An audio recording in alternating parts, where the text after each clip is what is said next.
Indore Infoline private limited द्वारा 10, 11, 12 दिसंबर 2021 से science college ground Raipur में 3 दिवसीय नेशनल एक्सपो का आयोजन कर रहा है। इस दौरान प्रदर्शकों और विजिटर्स के लिए सभी कोविड-19 प्रोटोकॉल दिशा निर्देशों का पालन किया जाएगा। बता दें कि एक्सपो को Urla industry association, Rampur electrics merchant association और all India association of industry का समर्थन प्राप्त है। कोविड के बाद राजधानी में इस शो का आयोजन करना एक बड़ी चुनौती थी और इंदौर इन्फोलाइन ने मध्य भारत में प्रदर्शनियों को फिर से स्टार्ट करने का यह काम किया है। प्लग और उत्पादन, औद्योगिकी उपकरण, स्मार्ट निर्माण प्रक्रियाओं का डिजिटलीकरण, 10T, इंटरनेट ऑफ थिंग्स, आभासी वास्तविकता और दैनिक कार्यों में सर्वाधिक वास्तविकता, मैन्युफैक्चरिंग, प्लानिंग और डीलिंग में बिग डेटा और मशीन लर्निंग कुछ ऐसे ट्रेंड हैं जो भारत में मैन्युफैक्चरिंग इंडस्ट्री में फैल रहे हैं और उत्पादों को एक रापी के दौरान प्रदर्शित किया जाएगा। देश भर से लगभग 10,000 विजिटर के आने की उम्मीद है। इस एक्सपो में रायपुर और छत्तीसगढ़ के तमाम उद्योगों को स्थानीय उद्योगों के लिए नवीनतम प्रौद्योगिकी एक्सपोजर के साथ लाभ होगा।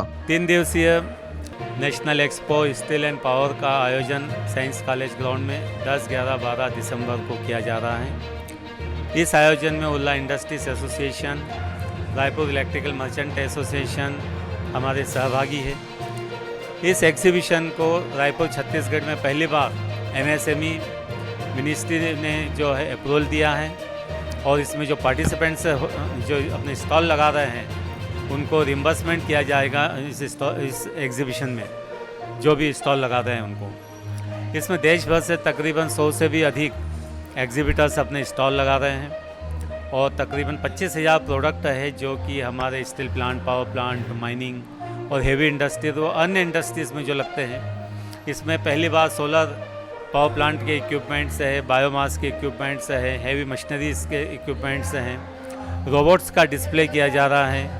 ऐसी अनेक प्रोडक्ट है, इंजीनियरिंग प्रोडक्ट हैं जो कि हमारे रायपुर में पहली बार जो कि डिस्प्ले किए जा रहे हैं। एक जानकारी देने की कोशिश की जा रही है। इंडस्ट्री को अपग्रेडेशन करने के लिए जो टेक्नोलॉजी चाहिए है, जो इक्विपमेंट चाहिए है, उसका यहाँ पर डिस्प्ले किया जा रहा है और इसमें जो प्रवेश है वो निःशुल्क है। एग्जीबिशन का टाइमिंग सवेरे 11 बजे से लेकर शाम को 7 बजे तक है।